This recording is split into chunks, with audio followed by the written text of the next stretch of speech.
in both religious and non-religious versions, right? Mm-hmm. Absolutely. And I think when we look at how liberals and conservatives are dumbfounded by each other, now we begin to see, and that's a difference that's actually probably larger than many religious differences. And so now you begin to think of cultural diversity in general as like biological diversity. We know that ecosystems have many species because there's so many different ways to survive and reproduce.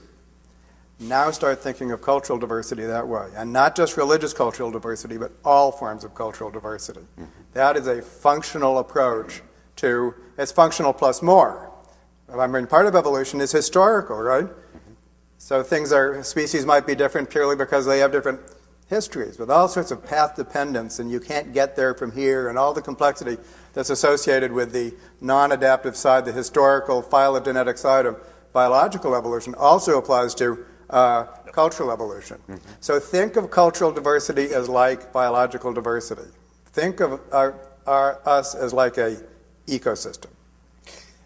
And if one does, and one does see an advantage then to certainly having some sort of cultural meaning within one's life, this cultural diversity is something that expands, say in the United States. It continually expands. And is that something that science can account for in this way? Well, I mean, culture is a very fast-moving process. It can be. And well, actually, this is very interesting. Do you know that genetic evolution can be both fast and slow? And one of the most exciting developments in evolution is how fast genetic evolution can be. There's a book called The 10,000-Year Explosion, which is telling us that actually genetic evolution is happening faster and faster, not slower. It's not just a process that stopped a long time ago. Mm-hmm. And cultural evolution can be slow. Do you know, if you know the great book by Robert Putnam, Making Democracy Work, that the cultural differences between southern and northern Italy you can trace them back 1,000 years. Because things get entrenched and they're very difficult to change. But cultural evolution, of course, can be very fast. So if you can look at religious change in America, for example, there's a new book out called One Nation Under Four Gods, which is, if you do a sociological survey of conceptions of God in America, that there's like four main ones. There's a vengeful God, there's a mystical God, there's a forgiving God, there's God your life coach. And this is all changing very, very, very fast. Mm-hmm. One could say perhaps that Jefferson and Madison were conscious of this when they referred to religions as opinions and as sort of the foundation of religious liberty. But what would you say, Dr. Haught, to this? Well, the question of whether religion has a natural advantage or gives us a natural advantage comes down to, it seems to me, whether it's adaptive. And we've talked about religion in a socio-cultural sort of sense so far, but I want to get down there in the fishbowl with the fish and ask, what's going on within an individual's life. And I want to bring a point up that's not, as far as I've been able to tell, usually talked about by evolutionary studies of religion. And that's the fact, as every religious person who's lived within a religious tradition for a long period of time can tell you, there are stages of development in a person's religious life. And some of these stages would be adaptive in a different way from others, if they're adaptive at all. So I think the discussion has to be more nuanced in terms of what's going on in the life of the individual. For example, at an early stage of an individual's religious development, perhaps the motivation to be religious as well as to be moral is governed by the desire to avoid punishment and to seek rewards. And perhaps we never completely let go of that phase of our religious development. At a later phase, it's not so much punishment and reward as the need to belong to a social group and to experience that sense of belongingness, which is so fundamental to our species as well as other primate species.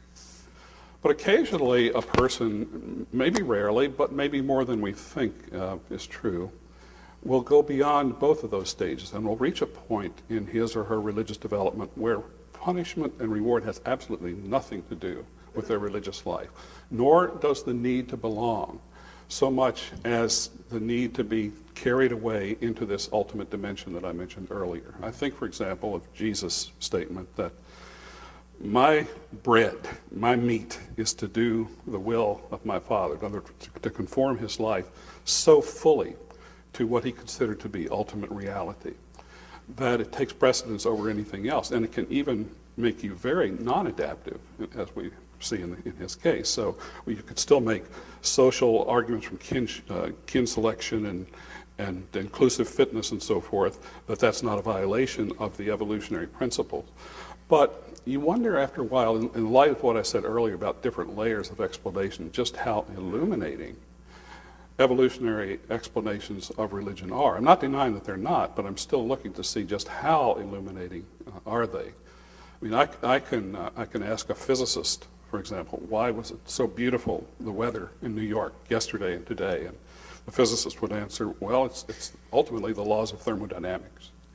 If I come back in December and ask, why is it so cold and rainy and miserable? And ask the same man or woman physicist, why is it like this? You get the same answer, thermodynamics.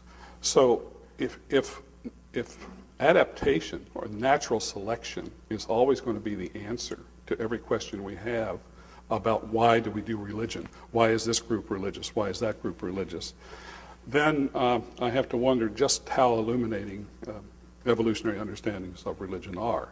I'm not denying that they aren't, but I think we have to relativize them and place them in the context of a plurality of levels of understanding religion and not get carried away with them. Now you put forward quite an interesting little hypothesis at the beginning of that statement about the different stages and how one moves through these stages. I wonder if you're right. The fact is, that's a thesis that can be studied empirically. It's not evolutionary biology. It's social psychology, it's sociology, and so forth. That's just as much part of science. Don't forget, we're not just talking about genes. We're not talking about thermodynamics. We're talking about science at large, and that includes all the social sciences too. Well, again, I want to push scientific explanations as far as possible, including evolutionary explanations. I think we need to. But I don't think that, once we decide that something is functional, therefore its claims are untrue. A friend of mine, Holmes Ralston, calls this the if functional, therefore untrue fallacy. And I think there's a lot of that going on in evolutionary accounts of religion. Most of the, or at least many of the evolutionists who are studying religion start out with the premise, well, since God does not exist, we have to find a purely natural explanation, an exclusively natural explanation of religion. Again, methodologically speaking, I don't have any objection to naturalistic understandings of religious faith. But the jump from methodological to metaphysical exemption of thought from this religious way of doing things is, to me, something that's problematic. I think in some ways that your last statements do open the door for a very blunt question that has got to sort of be put out here, and that is why and how do religions exist after Darwin? Which is, I think, something that many people do wonder. Okay. Well, I've spent a lot of time thinking about this. Let's ask whether they should exist after Darwin.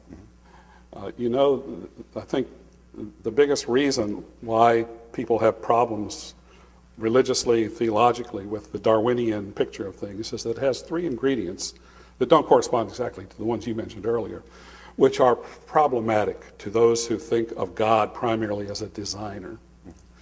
And those ingredients are there have to be lots of accidents, plus natural selection, plus lots and lots of time.